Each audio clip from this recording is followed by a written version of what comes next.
வணக்கம். மகாதாட்ஸ் சேனலுக்காக நான் மகாதேவன். நடிகர் கமலஹாசனுக்கு பத்மஸ்ரீ பட்டம் வழங்கப்பட்டிருந்த சமயம் பத்திரிகையாளர்களை தனித்தனியாக அழைத்து அவர் பேட்டி தந்து கொண்டிருந்தார். தினகரன் பத்திரிகை சார்பில் அவரை பேட்டி காண நான் சென்றிருந்தேன். அவர் கூறும்போது, இங்கிலாந்தில் சர் பட்டம் தருகிறார்கள், அதுபோல நமது ஊரில் தரும் பட்டம் பத்மஸ்ரீ என்று சொன்னார்.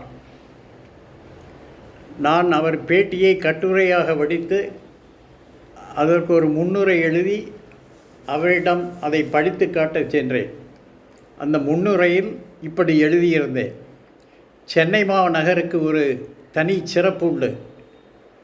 பள்ளிப்படிப்பை பாதியில் முடித்தவர்களும் பள்ளிப்படிப்பை மட்டுமே முடித்தவர்களுமே ஆளுமை செலுத்துகிற ஒரு சிறப்பு சென்னைக்கு உண்டு. படிக்காத மேதை காமராஜர் அரசியலிலும், பள்ளிப்படிப்பை பாதியில் முடித்த கலைஞர் அதே அரசியலிலும், திரைப்படங்களை புதுக்கவிதை போல வடித்து தந்த பாரதி ராஜா பள்ளிப்படிப்பை மட்டும் முடித்த நிலையிலும்,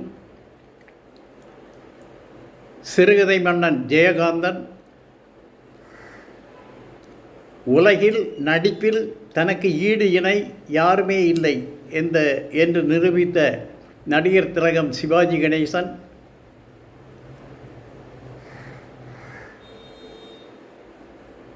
பாட்டுக்கொரு கண்ணதாசன் என்று சொல்லுகிற கவிஞர் கண்ணதாசன்,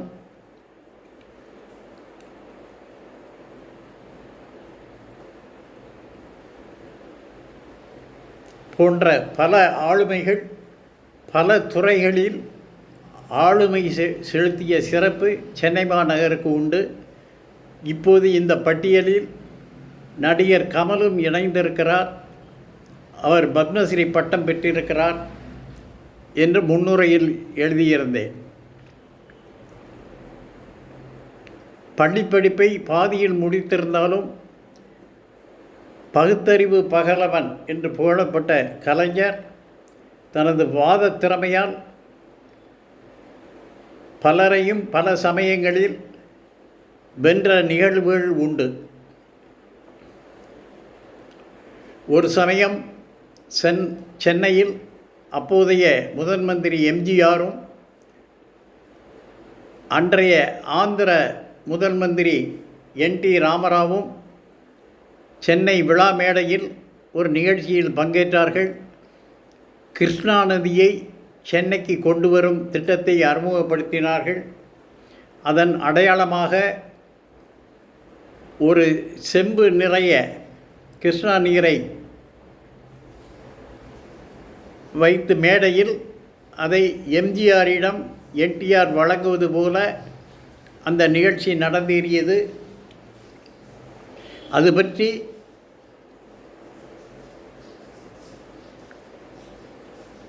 படிப்பாளர்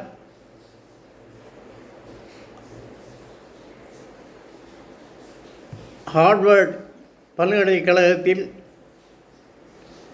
அடிக்கடி பாடம் எடுக்க சென்று வரும்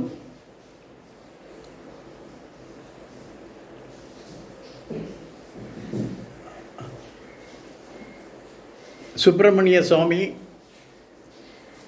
அவரிடம் சென்னையில் நிருபர்கள் அடுத்த நாள் கேட்டார்கள், நேற்று இந்த நிகழ்வு நடந்ததே, அதை பற்றி என்ன நினைக்கிறீர்கள் என்று கேட்டார்கள். அதற்கு அவர் சொன்ன பதில், மேடையில் ராமராவ் எம்ஜிஆரிடம் வழங்கிய அந்த நீர் மழை நீர், அது கிருஷ்ணா நீர் அல்ல என்றார் சுப்பிரமணிய சுவாமி. அதற்கு மறுநாள் கலைஞரிடம் சுப்பிரமணிய சுவாமி கூறிய கருத்து பற்றி பதில் கேட்டார்கள். அதற்கு கலைஞர் சொன்னார், அதை அவர் மழை நீர் என்றார். எல்லா நதியிலும் மழை நீர் தான் வருகிறது என்றார் கலைஞர்.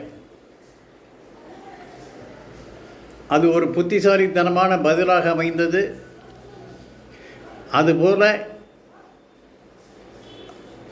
ஒரு முக்கிய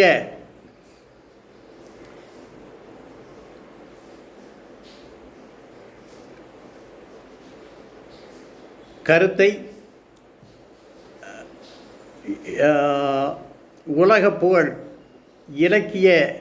இலக்கியத்துக்காக நோபல் பரிசு வென்ற பெர்ட்ரண்ட் ரசல் ஒரு முறை சொன்னார்,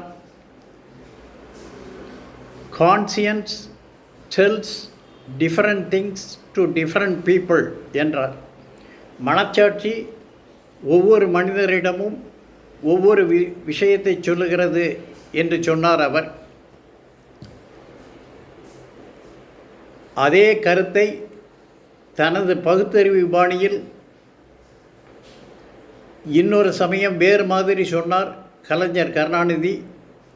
மனச்சாட்சி உறங்கும்போது மனக்குரங்கு ஊர் சுற்றப் போகிறது என்றார். இதில் ரசல் சொன்ன கருத்தை விட கலைஞர் சொன்ன கருத்தில் அதிக உண்மை இருந்தது. மனச்சாட்சி ஒன்றுதான், எல்லோரிடமும் அது ஒரே விஷயத்தை தான் சொல்லும்.